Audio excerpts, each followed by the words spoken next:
speaking of moderating, please don't spam the comment section. Okay? If you want to ask a question or make a comment, that's fine. If you spam the comment section, the last time we did this, we had. I'll just tell you this: there were two of the guys that follow me that did it last time, and I know who you are. And we're not doing that this time. We're gonna block. We're gonna block you. So don't. So don't be spamming this because we're gonna block you if you do that. Anyway, but questions are welcome as we're tying. If you have questions about materials or whatever, and you want to pay attention to the patterns and the materials that we're using. We didn't post a pattern on this prior to the thing because we are each tying our own secret version of a Trico. So just maybe get a pencil and paper there and write down the patterns. None of them are particularly difficult. How do you know? You literally haven't seen mine, Tom. I saw yours. He literally has seen yours. Yeah, you flashed it. You flashed a picture by mistake, and I saw what you're doing. I was trying to get inside your heads, is all. Maybe that was yeah, that's what it was. Maybe that would have been Wow. For those who are new and just tuning in, towards the end of the tying session, be sure you stick around. We're going to put up a poll. You'll get to vote on the fly that you think was tied the best, and we'll get a good poll from everyone who attended. So thanks for watching. Vote for me. I vote for Tom every time. I need a win. I know somebody else who needs a win even worse than me. Me?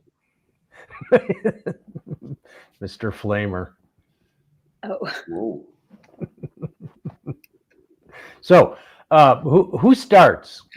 It's my fly. Do I start? Because I think you start. So. Yeah. Yep. Okay. All right. I will start. And again, if you have questions, just post them in the comments. And even if we're tying, Davis will read them out to us so we can answer your questions while we're tying. All right. Here we go. I'm gonna. I better turn my cameras on. That would help. Oh boy. Trying to save battery here. All right. Make me big, Davis. I think the ship sailed on that one, Tom. Yeah, unfortunately. Okay. For small dry flies, my favorite hook used to be the Orbis Big Eye hook, and it's not made anymore. And so I looked and looked, and I actually went to Arex to ask them to make a Big Eye hook, and I found out they had it in their line.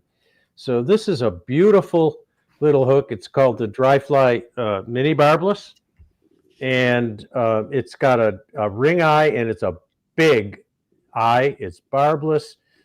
It's nice, light but strong wire, and I really love these hooks. I'll put it in the vise so you can see it a little better.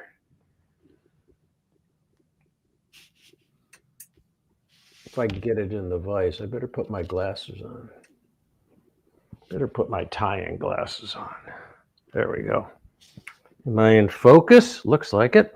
Okay, so turn the other light on too. Sorry, I'm just not ready. There we go. Okay, so I am using 12-0 black thread, and I'm going to start my thread up towards the front. And then I know that probably some of these people are going to use fibbits for the tails, and I'm not. I am going to use a spade hackle, and a spade hackles. I like natural hackle fibers better than fibbits. Fibbits is a nylon brush material, and it's nice and easy to use. But if you take a cape, like this Keo cape. Keo has, and you look off to the side here, you'll see that there's some short, very stiff fibers, and those are called spade fibers. And so I'm just going to take this feather and I'm going to peel off 2 fibers. And yes, Tim, I know Tricos have 3 tails. Oh my gosh. I only need 2. And I don't think you need a lot of tail on this fly, but you want it long for 2 reasons. One is that the Trico Spinner has a long tail. But the other reason is that I think it helps balance the fly and helps it land a little bit lighter. So it's about almost twice the length of the hook. And I'm just going to tie in these 2, if I can get them in there, tie in these 2 fibers and wind back to the bend. You go pretty far. And then I'm going to lift them up. And I know Flagler's going to use that really tricky thread between the... Wow. Really? Thread between the tails deal, but I just figure 8 them. Why do you have to just bash on other techniques before you do an inferior one? It's okay. Because I know he's going to do it, and he's going to act all superior. So I'm just going to figure 8 these tails. I know he's going to act all superior with that, pulling that thread through the center of them. But I think. Well, how do you think I do it? That's the best. I think figure 8ing is easier. So you guys can do whatever you want. Okay, thanks for the permission. Anyway, there's my tails. Wow. So beautiful. Nice work. That's perfect. That's a good angle. Yeah, it's a. And you might note as well that the tails are quite a bit longer on these bad boys when they're in the spinner. Yeah, they're long.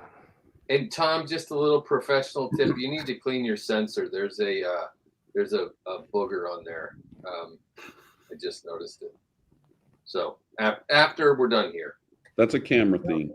Yeah, I don't see it on my. Oh, I see it now. Yeah. Yeah. It would be a shame if you shot video or did something like that and that showed up. Yeah. So. Yeah.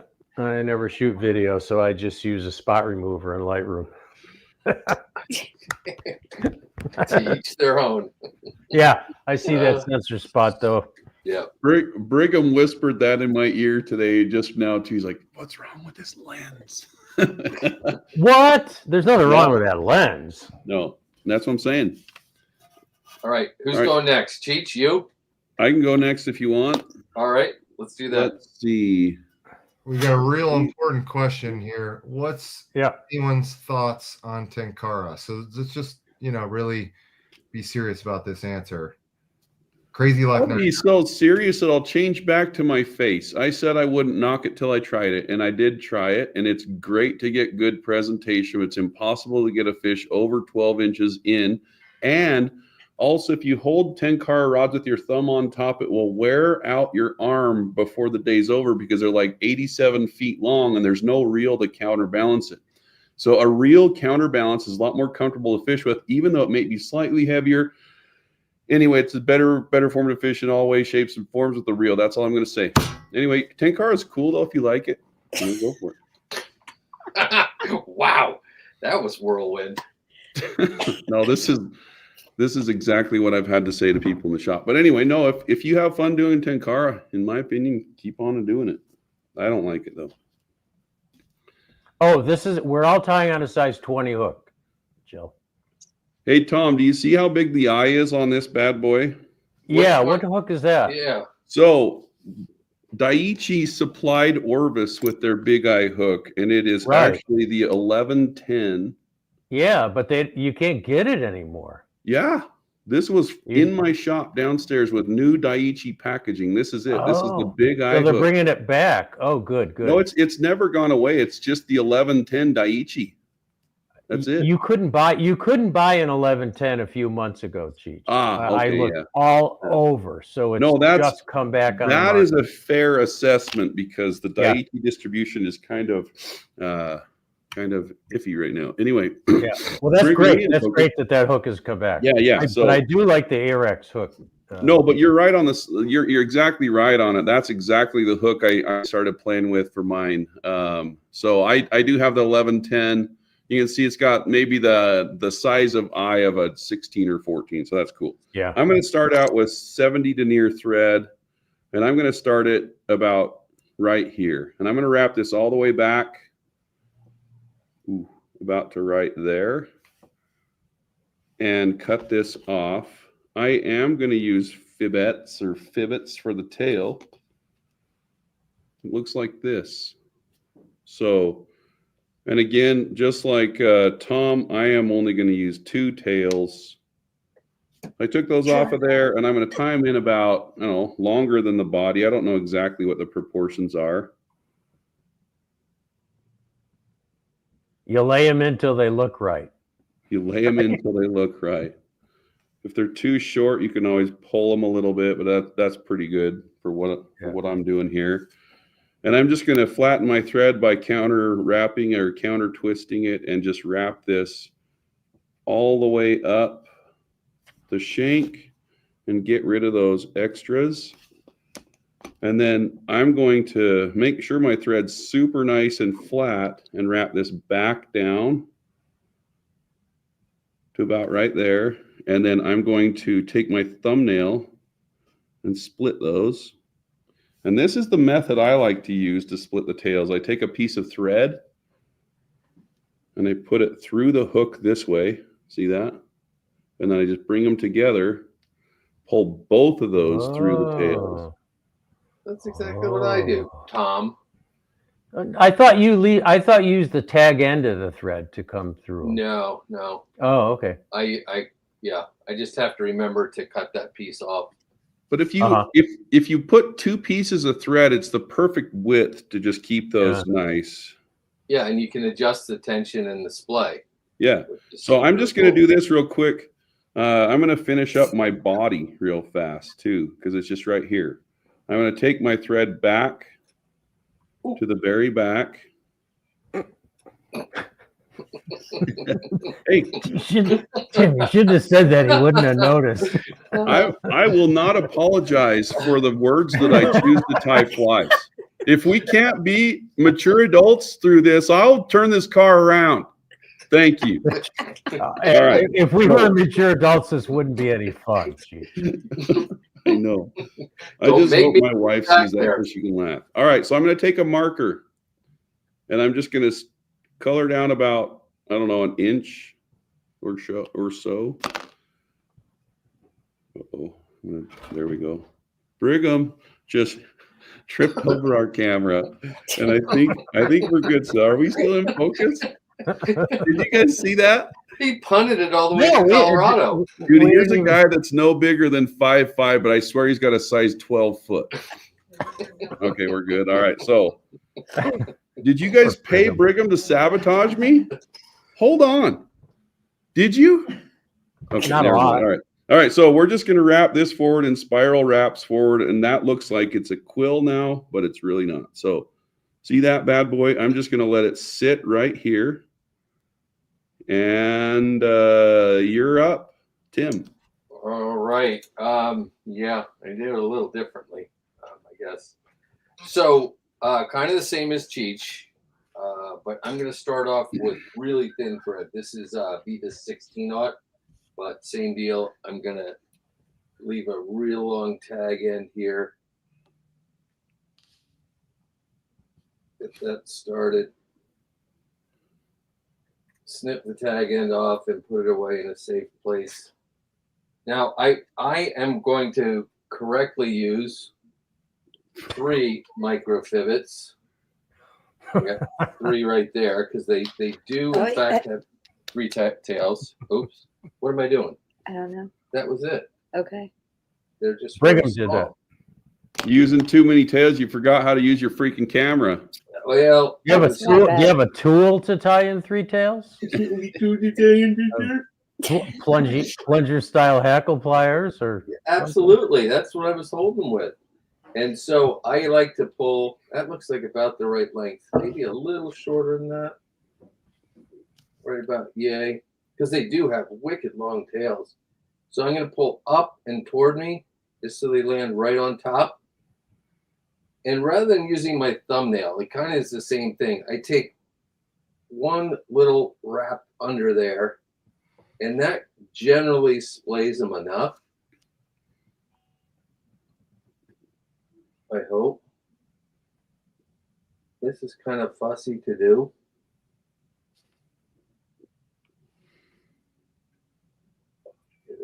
Got a good question coming in right now from Mike Kelly on Facebook. He's asking why we don't fish trico adults, emergers, or nymphs like we do other species. Can I answer that? Go for it. I do, and honestly, I learned this years ago from Mr. Charlie Mack out in Pennsylvania, and he throughout the hatch fishes sunken tricos. So yeah, totally, different than all those things. I think that trico nymphs would be problematic. Trouble, Tim? Nope. I think I may have over mate though. I'm a little shaky. Are you using 50-pound braid for your thread? Dude, what is going on? Vivas 16-aught. It's just this Like is how close twisted. This is how close up I am with my camera. Okay. And to answer that question, a little tiny pheasant tail before a trico hatch early in the morning or even in the evening before, because sometimes the duns hatch. I've seen it on rivers where they hatch the evening before. And I fish duns a lot early in the morning. And then, of course, drowned spinners afterwards. So, yeah, people do fish all three stages, just that the spinners are more fun, that's more concentrated, and the fish tend to get up on them a little bit better. But you can fish all stages of this hatch. Someone's asking. Would you agree, Cheech?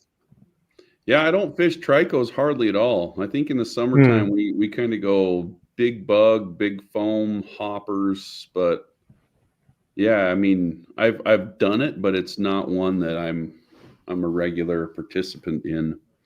I'll be, straight up, that's how it is. Oh, Newfie Chris says, I'm surprised no one's using CDL for the tail. Well, the tails on a Trico spinner are not speckled, so that may be why we're not using CDL. Exactly why. They're clear. They're clear. So otherwise, we might use CDL. You mean clear like this?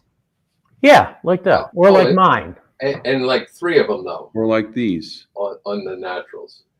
Yeah, three of them. Well, maybe the New Jersey fish can count, but our Vermont and the Wyoming and Montana and Idaho fish that I catch on tricos, they don't count very well.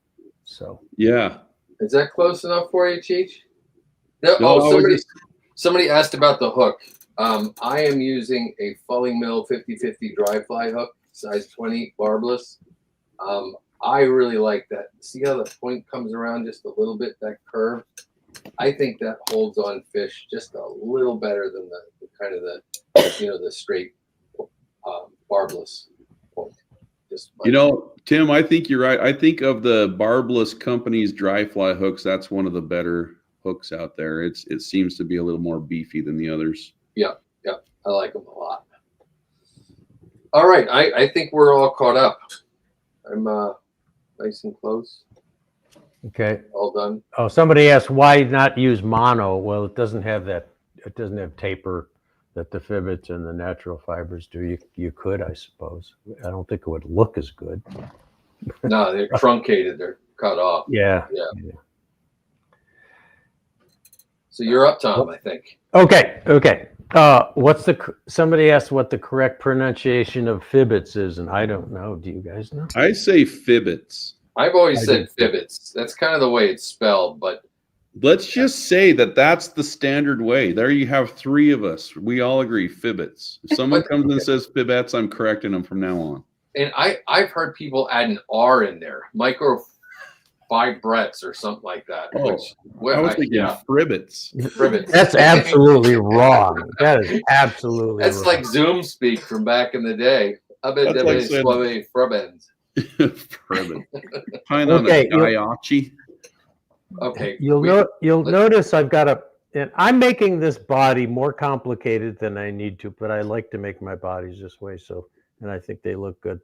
I got more peacock curl than I need there.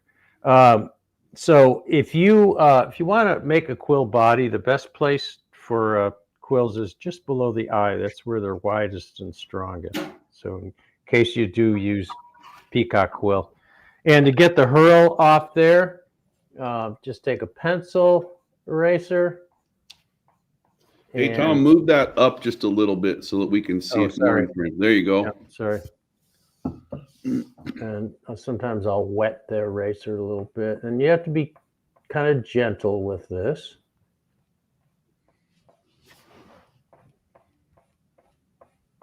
And I know this is fussy, but I really like the way it looks. And I knew that Cheech and Tim wouldn't do this.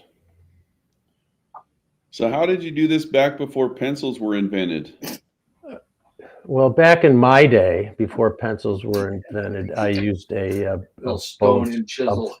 A bone scraper, yeah, or my fingernail, because back in those days, there were no such thing as fingernail clippers, so I could use my fingernails. And you have to flip the hurl over, I find, a couple times to get all the fuzz off there. And yeah, I know this is geeky, but a little bit. I like the way it looks. So too bad. And then I'm going to transfer that to my sensor spotted fly here. Put on the right glasses. I got 2 pairs hanging around my neck. Great question from Jill.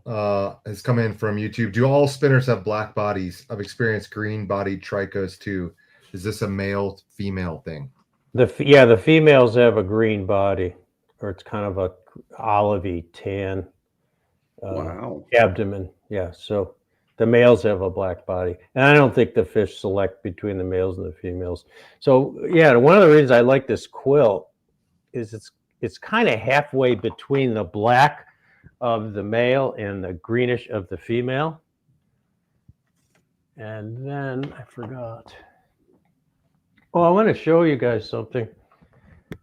For winding quills and stuff, I have these hackle pliers, English style hackle pliers, and I put I don't know if you could see that. I put like this goopy stuff, I don't know what you call it, but it's like a soft rubber, and I put it in between the hackle pliers. And I find that for winding quills and stuff to be really handy. Well, you have a tool for everything, don't you? Yeah, I have a tool for everything, just like my hero, Timmy. Yeah, everyone was saying Tim was going to pull out a new tool, and here we have Tom. I know. Well, it's not a new tool; it's a modified tool. So maybe that's the crap that got on your camera lens. Yeah. maybe. And then you just have to be really gentle with this. So no super glue before you wrap, just kind of. Just wait and watch, Timmy. Oh, you're gonna UV cure resin that whole thing, aren't you? I am not going to UV cure resin it. Got twisted there. There we go. And yeah, this is fussy, but I really think it looks good. Why is that twisting on me so much? And the body is pretty short on these Tricos. They're in real life. They're kind of plump little guys. Yeah, I should have tapered that a little bit, but I'm not going to because I forgot. And then I reach way back into the dark ages and pull out a bottle of real head cement. And I just Do you need the vice grips to get the lid off the thing? Yeah, sometimes. Using You my have to put red lids on there so they know they're for arthritic fingers. my eyebrow brush. These things are great. Somebody in the podcast recommended this to me. Eyebrow pencils or eyebrow brushes. Wow, They're that's great. really good. They're great. That's very fine. And then I put a little, I put a little through the tail to support it. How long does that take to dry? Is that pretty quick? Yeah. All right. It's as long as it takes me to prepare my wing. Okay. All right. Okay. I think that's you, Cheech. Well, guess what? I already did my body, so check this out. That's just a thread-colored body. And on the little tiny flies, I really like to just keep it sparse with thread body. So that's as far as I'm going. I'm already done with the body. And I'll turn the time over to Tim. Okay. Well, I'm going to do my wing now. So. Okay. Do you want me to do? I'll start doing my wing then. Yeah. Why don't you start doing your wing? Perfect. I'll show you how I'm going to tie that in. All right. So I am going to I just did a wait, what's going on here? I just did a skill builder about dry flies and about the different types of materials and things used on dries. Talked about how you basically need to have more buoyant parts than sinking parts. And so instead of relying just on the little wings to make this whole thing float, I'm going to build a little back strip of foam over the top of the head. I got to cut it to the right. Look at this. Look at this angle. So I'm just going to grab this and just cut it really thin. And this is, I think this is 1 mil foam. It's that new MFC foam that everybody loves. So what I'm going to do, I need my readers. Gosh, dang it. Dang you, freaking Rosenbauer, picking a size 20 fly. I normally tie these in 24s. I only use 20s in like the North Platte in Wyoming where the tricos are huge, but our tricos here are like a 24. Let's do a 30 then. I figured, that you wouldn't be able to tie a 24, Cheech, so. 24? So when I first started tying flies, when people started realizing that I was like tying flies for other people, it was always size 30 bunny midges. Really? Yeah. So that's how I got my start kind of in the being known for a fly tire. One thing that I'm going to do though is I'm going to mash some stuff into this little thorax. And so I'm going to switch my thread out now from this 70 denier to 18-aught nano silk. So it's about 30 denier. All right. And once I get to there, I have this foam back tied in. I'm going to put a tiny little ball of dubbing right in front of that foam. About like that. Tiny.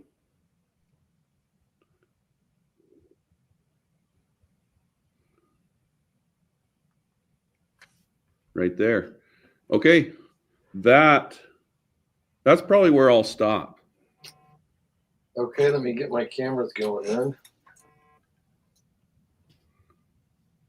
I think that's going okay. All right. For my wing, I really agree with Cheech on the whole floating thing. That like so far everything I have on here is kind of sinky. I mean, you get surface tension from the microfivets, but everything else, the metal and the thread is sort of sinky. So I like something that's real floaty. And I kind of have, it's not a secret material anymore, but can you hand that to me, Johnny? It's this stuff. And so it's like, you talk about a big dubbing packet. It's for pillow stuffing. and the stuff floats just like incredibly well. And so what I like to do, just so I have like kind of equal amounts, because I'm always tying multiple flies, not just one. I kind of get the amounts so they're roughly the same. I think this one, that's about the right amount. It just isn't all that much, but I'll show you why I think this stuff floats better than many materials. See how it's all zigzaggy like that?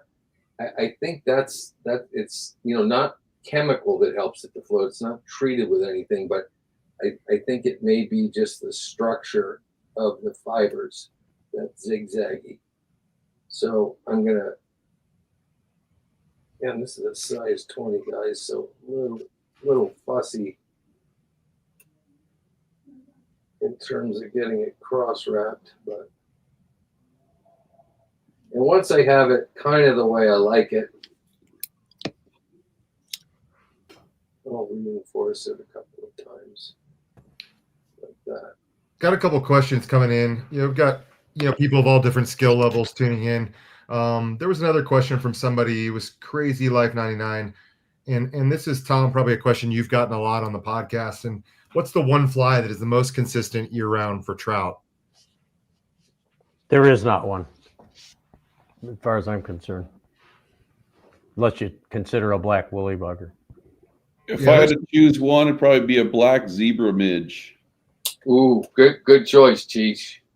I was going to say, this person's probably just looking for a few flies to kind of start their journey with and kind of kick off trout fishing. And if you were to each suggest 2 flies, what would they be? Zebra midge, pheasant tail, parachute Adams. And I'm kind of close to that. I'd go. Oh, I need to have 4 though. I'd go purple haze rather than the Adams. I'd go probably an olive woolly bugger, a Frenchie, and a zebra midge. Covering the full gamut there. Yeah. Tom, how about you? I'll stick with the black woolly bugger, parachute Adams, and a pheasant tail. That gives you a streamer, a nymph, and a dry. And while we're here, the only other question that came through that I think would be a good question to ask is how do you, any tips for seeing a size 24 trico? This person, Aliz, had fished a size 24 but had a hard time seeing it. Do you guys have any tips for seeing a small fly like that? I'll go out on a limb. Attention to where your fly lands, and if a fish rises in the general area, raise the rod tip gently. I would absolutely agree with that. Sorry, Cheech, go ahead. I was just going to say I was kind of toying back and forth with adding a little indicator to this one, but I'll do it. I'll show you how I add a little bit of visibility to the end of mine. But yeah, it's all about training your eyes and like looking at the end of your leader, and a delicate cast as well is just as important as good vision. Well, and I know that a lot of guys will fish like the Trico Spinner off the back of a more visible dry fly, but I've kind of watched it really closely, and I believe that the dry fly influences the movement of the smaller spinner on the water to the point where it's just not as desirable, and so just kind of go by if a fish rises in the general vicinity of where you think the fly is, just set and hope for the best. I'm with you, Tim, on the double dry. It seems like you're instead of having one fly that's working and one fly that's not, both of them are going to be dragged around by the other one. So yeah, you got to have dumb fish, and it's fine. I'm going to go get that indicator. And I think sometimes the bigger fly even spooks the fish. I mean, when I'm fishing tricos, it's low, clear water, and those fish are so skittish that I want just a little tiny fly on the end of 6 or 7 long, 6 or 7X, and even that sometimes will scare them. Yeah, and I think the trico hatches in particular, I this is just my experience, it's one of those things where the trout really get looking at the tricos and only the tricos. It's like they're absolutely fixated on it, and to the every once in a while they'll eat an ant or a beetle though. If you yep. And I've heard a lot of people fishing ants during the trico. Yep. Yep. Somebody mentioned it in the comments. And, Yeah. You know, Well, if you you gotta get figure- frustrated. Yeah, a little ant looks kind of, an ant imitation kind of looks like a trico. So Yeah, true. Double Trico. are you back yet, Cheech? I'm here. All right. Were you going to show us something? No, I just had to go get my indicator material for when that time came at the end of my when I tie my Tim, wing. you're up. Am I So- up? No, Tim is up. Tim's up. I just finished, I think. So this Oh, is yeah. where, I guess I'm up. yeah, that's where I ended up. Everything's Okay. the wing is tied in, sort of. Okay. All right. So I'm going to switch to a black background. And I'm going to, again, my wing is a little fussy, but this is the Trico I use. And I tie him down to size 24 this way. I do not go to 26. I've had it with size 26s. So if they won't take a 24, too bad. And forgot something here. So I am my base. The basic part of my wing is going to be this fulling mill parapost material. It's a sparkly. Looks like this.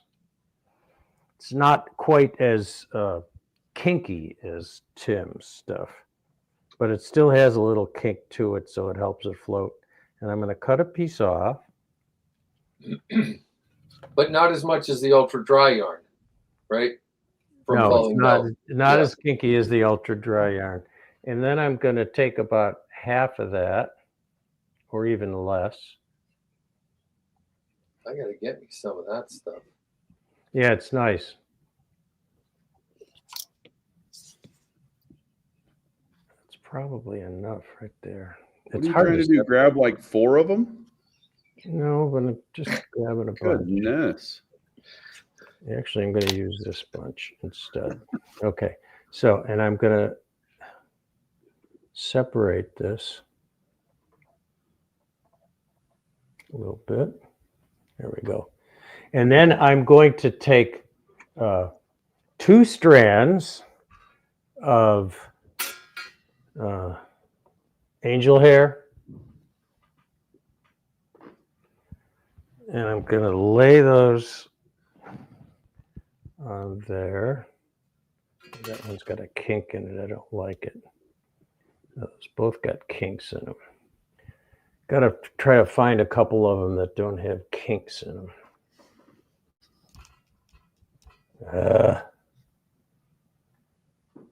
There's a couple. 2 strands, maybe 3, I don't know, of angel hair.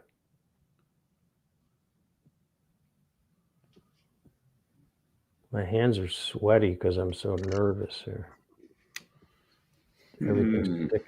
Everything's sticking to me because I'm in a Old world sticky champion. fingers Rosenbauer. Yeah. And then I'm going to add 2 strands of Midge Crystal Flash. So somebody was asking about seeing the fly. And I find that adding this little bit of flash to the wing, not only does it look like a Trico wing, because they're pretty sparkly, but these little pieces of flash, it's hard to see there, will sparkle. And you can see your fly on the water a little bit better. So 3 different materials in the wing. Is that 3 different materials? Yep. Did I lose And count? 3 different materials. And I have found that anything that sticks up on a Trico, they don't like. So I've wetted this so they stay together. I found that like a little post, I found that seems to be counterproductive. And as much as I would like to put a post on this so I can see it, I've noticed that the fish don't take flies with a post when they're on the spinners, that is. And then I'm going to just tie this in, and notice my wing is really sparse. I don't think you need a lot of material. It is not hard to float a size 20, 22, 24 hook. And I'm just figure eighting this in here, by the way. You got that floating metal, it seems. Well, it's not hard to float a size 20 hook. I mean, you could, with a good fly floating, you could float a hook. We need to try that. You can try it. And you got to sometimes fuss with these a little bit to get them together. But you don't want them, you want them a little bit spread out. You don't want them to. And I'm obviously going to trim this afterwards. So there's, and it's hard to really see that sparkle here with this light. But That's boy, very cool. even though that's a sparse little wing, it really shows up on the water. It just catches every, the crystal flash and the other stuff. It just catches every little reflection, and it stands out enough. I'll trim them now. It looks terrible. I'm going to trim them now. Hopefully you don't trim it too short. Yeah. No. Oh, one at a time. Oh man, they better be the same length. Yeah, I don't do that. I don't do that. Put them up on the top business. I can eyeball them. Rosenbauer's got no time for it. Oh. No, I got no time for it. Anyway, yeah. So there we go. This is an exercise in making haters your friends. Yeah, I see a hater under there, but my thorax will fix that. Yep. Okay. That's you, Cheech, right? Yep. One of the things I really like about this Tech Chambray shirt is the glasses cleaner, because I'm not a glasses guy and I've started to become one. It drives me nuts when they're dirty. Does it get better as you wear glasses more? Anyway, we don't. No, Yeah. no, it does not. Okay. I have lens cleaning cloths on every table in the house. Oh, trust me. We just did And readers. Yeah. We just did an order of Fly Fish Food logo branded lens cleaners. So yeah, we're getting there. All right. What I'm going to use for my wing is, I think what I had was just the EP Trigger Point Trico wing. It's kind of like a very, very bright white. And I just farmed out about how much I want. Let's see. Can you guys see that? About this much for my wing. Okay. Very, very sparse amount. So what I'm going to do, instead of just figure eighting this, I have an interesting way I like to do my spinner wings in general. So what I'm just going to do is I'm going to lay that right up against that dubbing clump like this. And I'm going to fold this on top of itself and just make a little bulb right there. See how that's holding nicely. So that wing just goes straight back. And I'm going to trim this just for ease of manipulating my dubbing later. But now what I'm going to do is I'm just going to take a little ball of dubbing and cover up that tie down. And this is why I use the nano silk, is because even with the 70 denier, this bulks up quite a bit.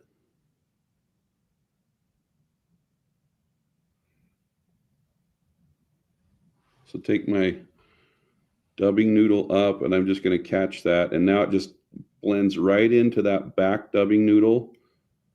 Ooh, see that, how it came off? I'll just redo that. No big deal. There we go. So we have a dubbing noodle. My wing's going up like this. So now comes time to split the wing. So if I do it like this, the wing kind of splits from the top of the thorax instead of the side of the thorax and pushes down quite nicely. The other thing, because I looped this wing in instead of just tied it in clump style, and now I'm going to split it, it'll be impossible for those wings to pull out of there because some of them were tied in with the first clump, some were tied in with the second clump, but I'm just going to split them like this, and I'm going to pull this over and then just pull all my wings back so I can get a nice tie down just right there with a few turns. And you know what? I got too much on one side, so I'm just going to come back here, tease over some fibers onto my side, and we'll do that again. I've never seen you so fussy, Cheech. Well, usually I'm a lot more dialed, you know? I wonder why. Okay, so check this out.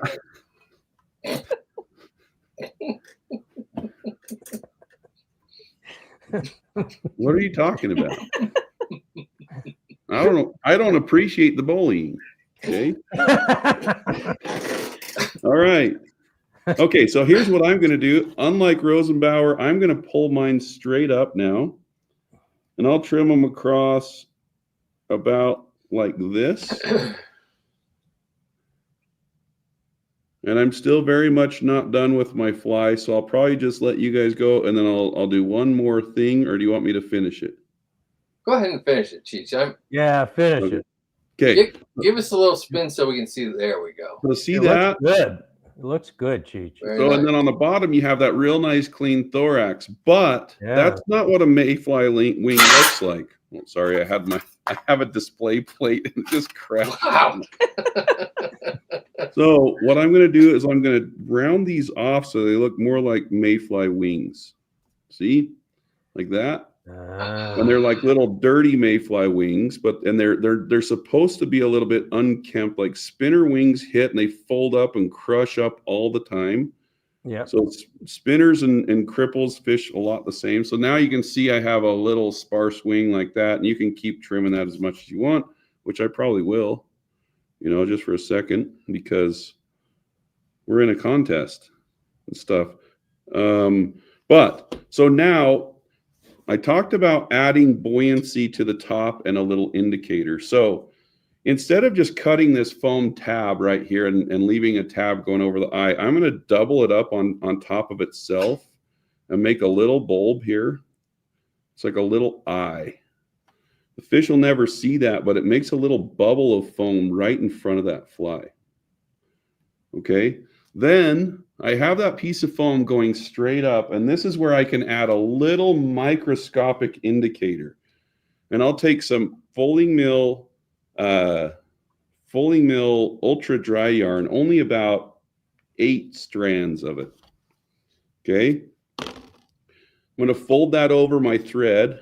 This is going to be treacherous on a little 20 fly. I haven't done one on a fly this small yet, so we'll see.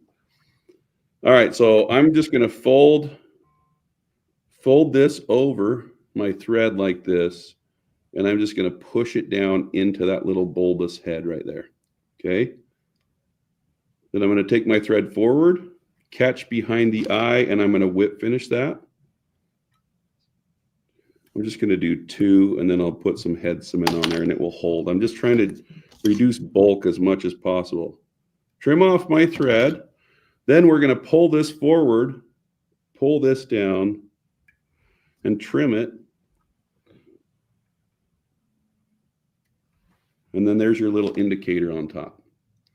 So it just kind of frizzes out like this. The fish will never see that, but all you need is a little tiny bit of that yarn to hit the sun, and it will shine up real nice. So anyway, that is my fly.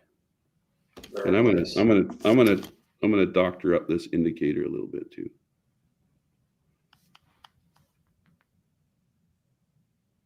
Yeah, it's amazing how little of that, either the bright orange or the chartreuse yarn, you need Right. to be able to pick it out on the water. Even with The bigger other thing flies. is you don't want this to be a super heavy fly. So like you can put a foam tab on top of it, but what this fly is going to try to twist your tippet anyway because it's got a spinner wing, and so adding more like stuff that's going to twist up your tippet's bad. So this little tiny indicator will let stuff flow through it It's not going to impede it at all, and it will allow it to sit down nice. So that is my fly. All right, let me get cameras going here. Just make sure everybody's focused. All right, so where am I? New Jersey. New Jersey. There we Yep. go. So for the body, and again, just to keep things really, really thin, I'm using K-Poc dubbing from Semperfly. The stuff is so ridiculously fine and floaty. I think some of you know that it was used in life jackets back in the day. It was the weird white stuff that was in old, we call them life preservers as opposed to PFDs. And it's, you're not going to be able to see this, but this stuff, when you, it goes on so remarkably thin, it's almost hard to get enough of it. I'll go up way up here, just hopefully you can see a little bit of it. But you'll see when I go to wrap this stuff, and it's the part that I like about it. As thin as it is, also sticks to your fingers real bad. As thin as it is, it like when you wrap it, it kind of makes its own segmentation. And I can perhaps zoom in a little, but I already need more dubbing. I'm done with that noodle already. It gets a little clumpy sometimes, but you can usually pull the clumps apart. And so you get this real cool natural segmentation with it. And as I get up toward the thorax, I'm going to separate my wings and just put a little bit more dubbing on there. This stuff, the next little bit, I don't want to really just mash it onto the thread. I want it to be a little bit fluffier. I don't want a huge thorax on my fly, but I do want to kind of just build it up a little bit. You have the wing material in there too, so that adds to the bulk.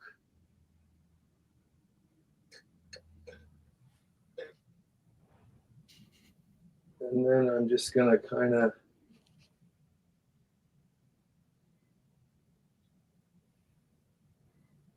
stuff all but just disappears.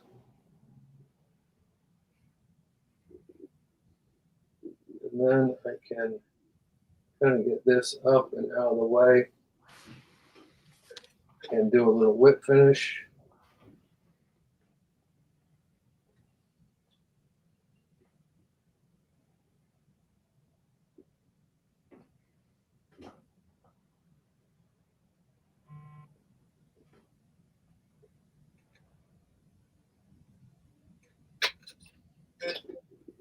Now, in terms of trimming the wing to length, I do it a little differently, I guess. I find it easier to get the right measurement when I can, I apologize, it might go a little dark. I can see the length of the hook, and I want it to be about the length of the hook. And so I give a little snip, pulling it out front. And I do exactly what Cheech does in terms of tapering these wings. It looks like a lot of material, but I'm not going to change the length of the wings. I'm just going to cut some materials off the sides and round the tips just a little bit. I hope you can see that. I'm just kind of doing it.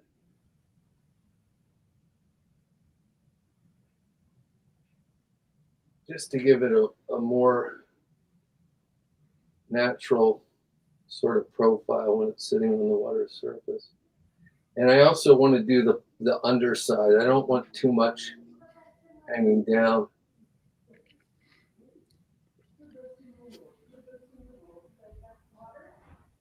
I got a few little haters.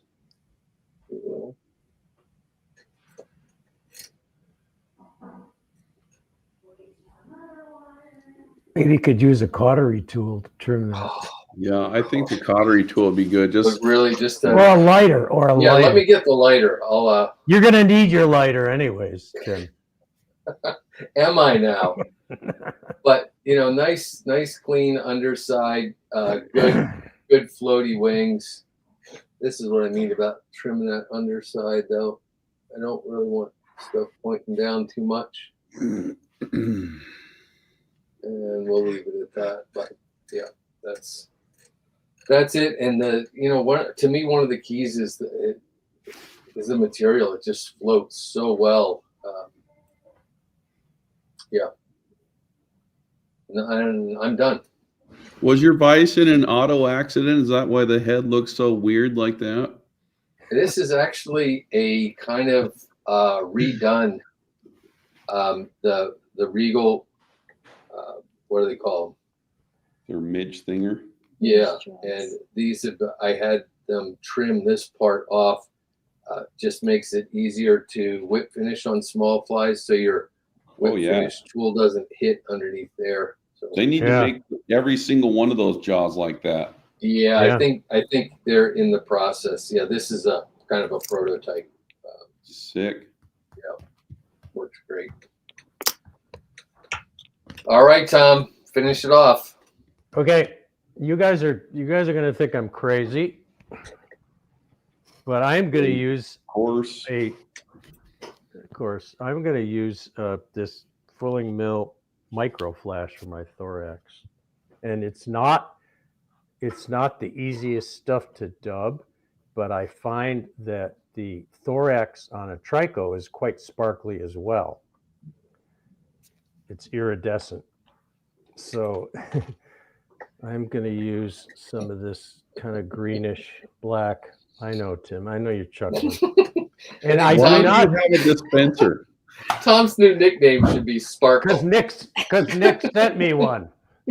Turn it over and pull it out the other side, though. There are holes in it. There you go. Oh! Was he really pulling it out from? Yeah. I missed that. I thought that's what you were going to say. No, it's all good. Just however you got to get that out there. Yeah, these newfangled, modern things don't. So I'm just going to try to, and I don't do this on 24s. I use a microfine dubbing because I just can't get it thin enough. But I could get it to work, and it just adds that little bit of sparkle to the Thorax. You have to kind of crank on it. Tim, he can't see his fly. But see, it dubs pretty. Oh, Jonah's telling me we can't see your fly, Tom. Oh, wrong. I wasn't actually looking. Oh, I thought we were still talking about the dubbing dispenser. I'll get it eventually. There we go. All right. And now I'm just going to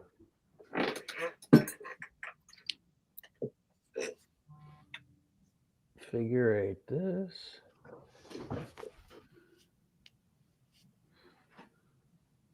And you could see, even though I got that kind of coarse dubbing in there, I can make it pretty fine. I like that dubbing with your sparkly wing too. Like that's pretty sparkly, pretty fishy. And now a little Very trim, here. A few haters to get rid of.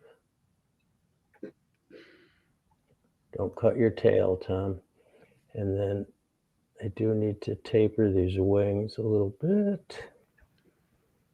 Sorry, you probably can't see, but I can't get in there either. We can see something.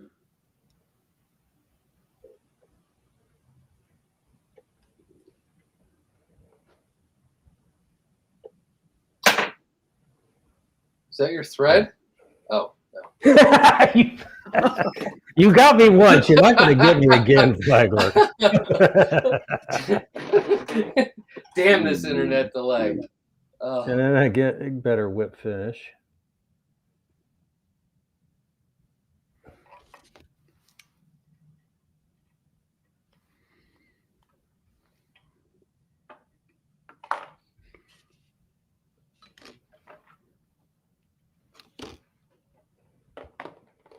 And I see some dubbing haters over here.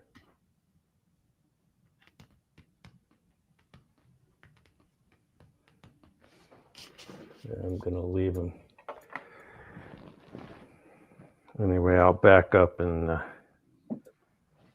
I'll back up so you can see that a little better.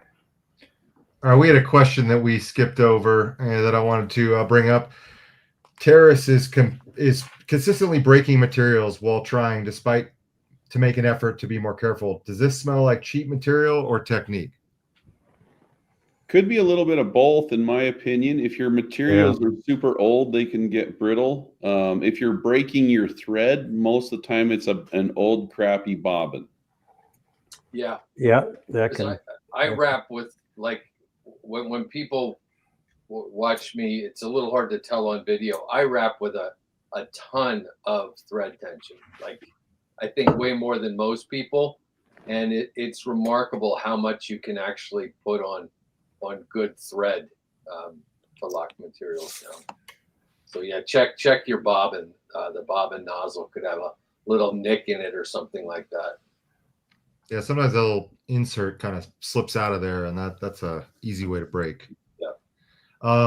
Someone asked, how about using CDC for wings?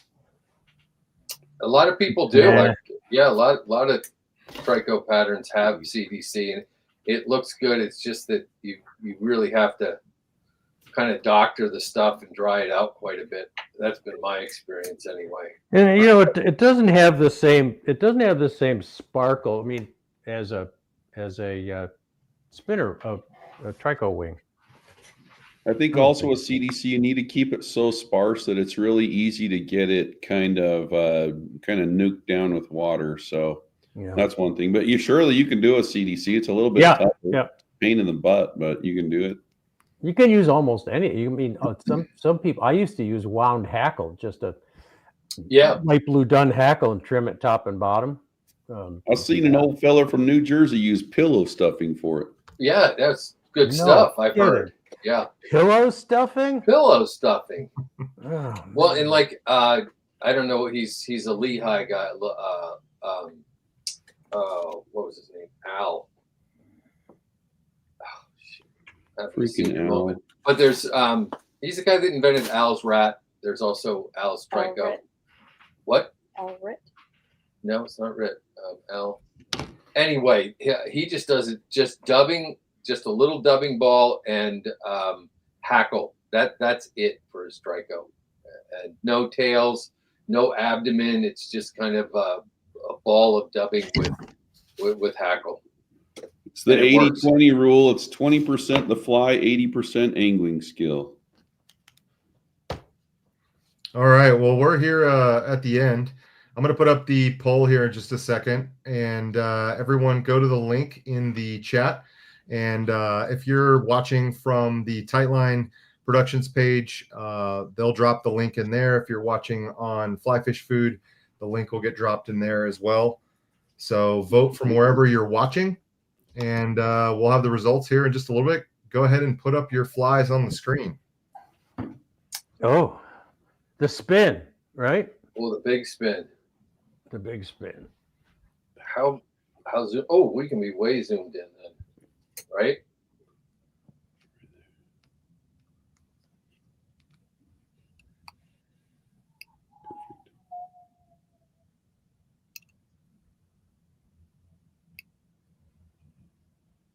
So there's 1, 2, 3 tails on that one. Interesting.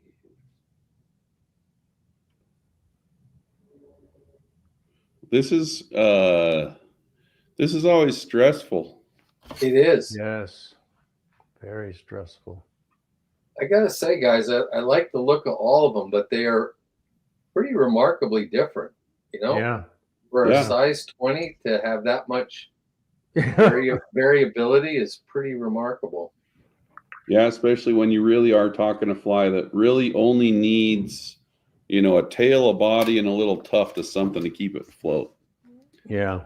There were a lot of questions like, can I do this? Can I do that? Yes, absolutely. You can do any of it. Like, try it out and experiment.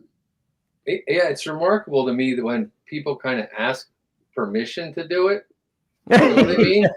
And Yeah. it's There are like, no rules. just try it. Yeah. And Keep in that's- mind, fish are dumb. Mine belongs on a Nickelodeon show. Well, guess what? Nobody hates Nickelodeon. Joke's on you.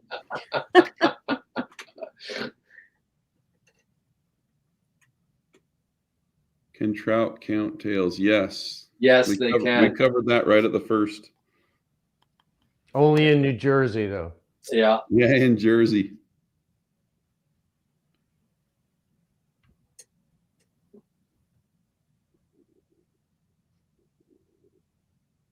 I can go faster than you.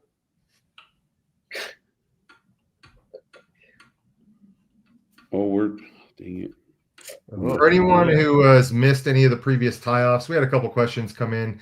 If you go to the Orvis Fly Fishing or the Orvis YouTube channel, any of these live tie-offs that have been done are all archived there, so you can go back and see the previous ones that you've missed.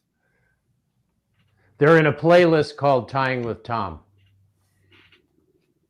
We should probably do a separate. That We sounds should like probably a do a fun little separate playlist playlist. for the tie-offs, because that's what people want to see. We should probably do a separate. Well, we've got 101 responses right now. It's extremely close. Wow. We're gonna give it just a little bit longer to get all the responses in from Instagram and YouTube and Facebook and.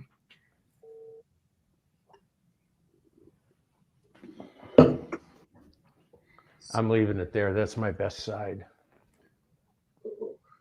While we've got these flies up, do you each have a tip for a better presentation with a Trico spinner? Why don't we start with Tom, then we'll do Tim, then Cheech. Yeah, you know, I would like to be able to use 6X on Tricos, and if the water's riffled a bit, I will.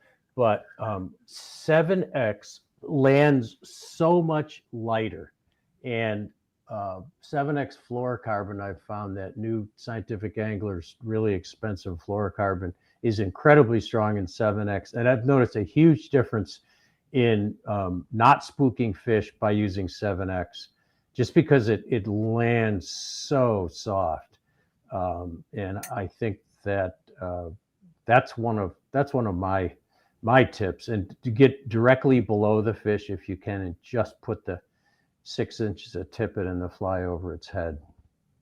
And I would agree 100%. And for me, 7X only on Tricos, and Tom is absolutely right. The new Angler stuff is kind of amazing. Oh, it is. I have confidence in landing nearly any size fish on that. Yeah. The other thing that I'll kind of add to that is, to me, it not only does it land softly, it doesn't inhibit the movement of the fly. Yeah, it's not like it's much, it's not like it's attached to a stick, like if you tied it on with 5X, say, or 4X. It's floppy enough that it allows the fly to move naturally. Well, my opinion is that I'll typically use 6X on something like this. These are very similar to fishing like midges that we do all winter long. But the biggest key is a long leader. We'll fish like 16 or 17 feet with a whole bunch of tippet right at the end. The idea is when you turn over your cast, your leader is going to turn over, but your tippet kind of wads up on the water a little bit, and it buys you quite a bit of time of drift before that thing is going to sling away.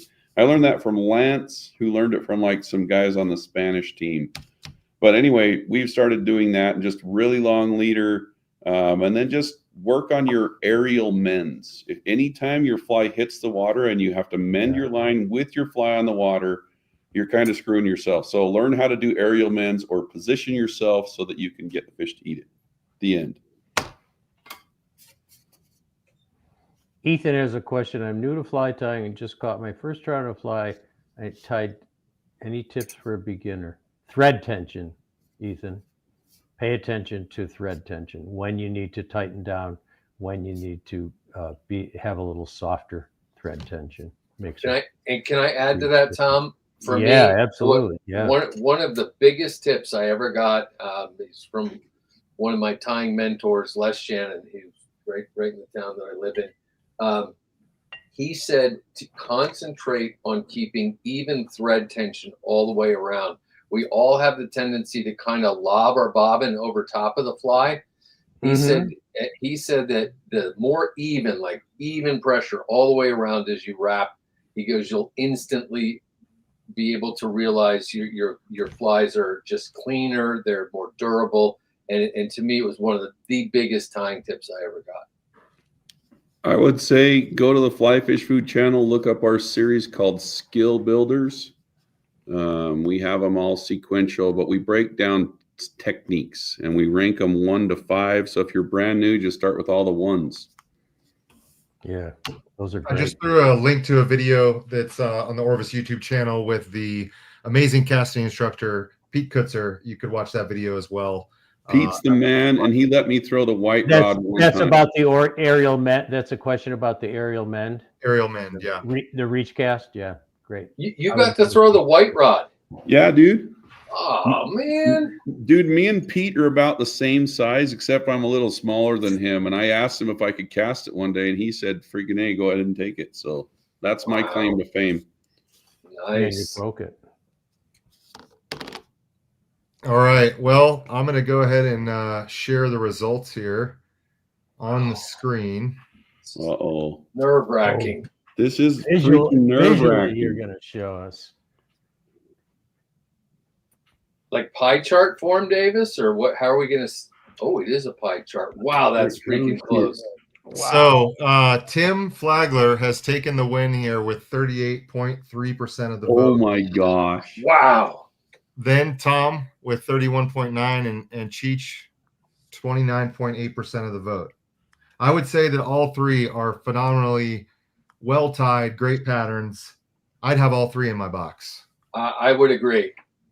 And wow. I'm gonna steal elements from the other two's patterns. Make it my own. Congratulations. Yeah, I think that's the closest it's ever been. Yeah, congratulations. Wow. We've got some recount being demanded. A recount? A recount?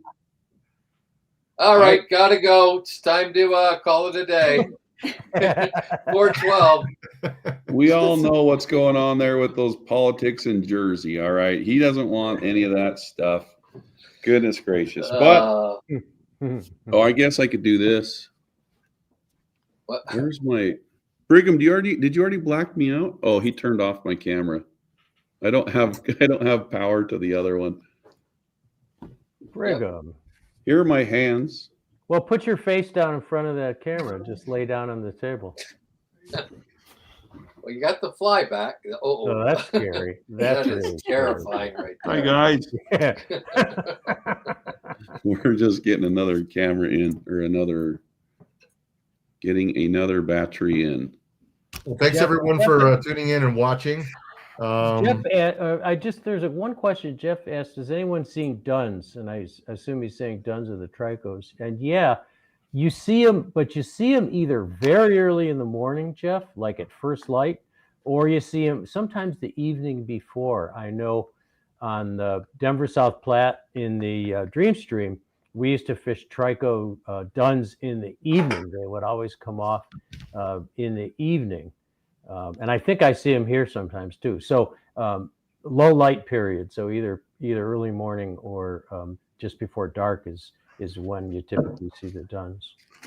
Now, can I just add a little thing with actually seeing Trico duns above the surface of the water, in a cloud, like a cloud of Tricos.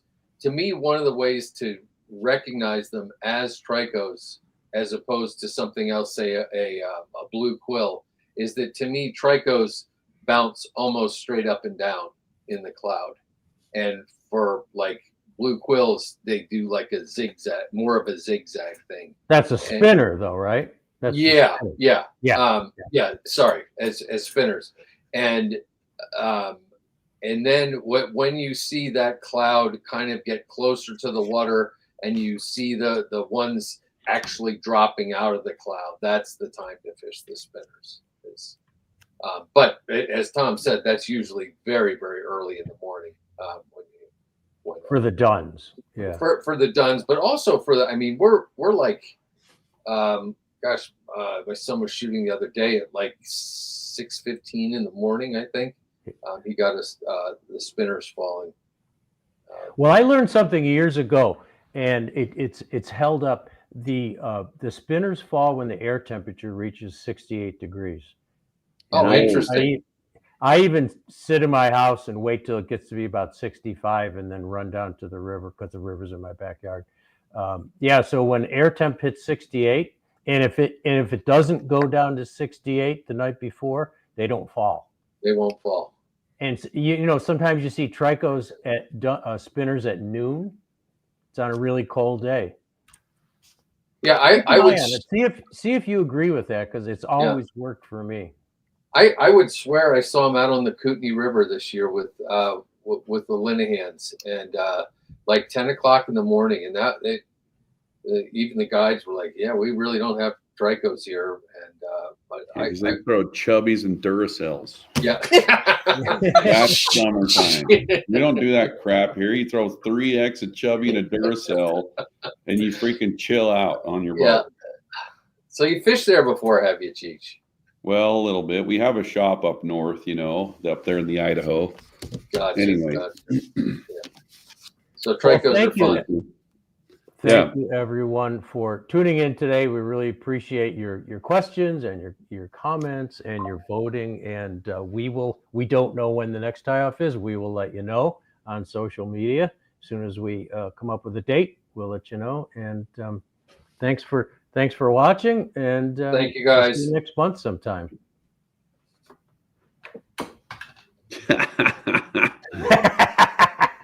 I was late. Dang it.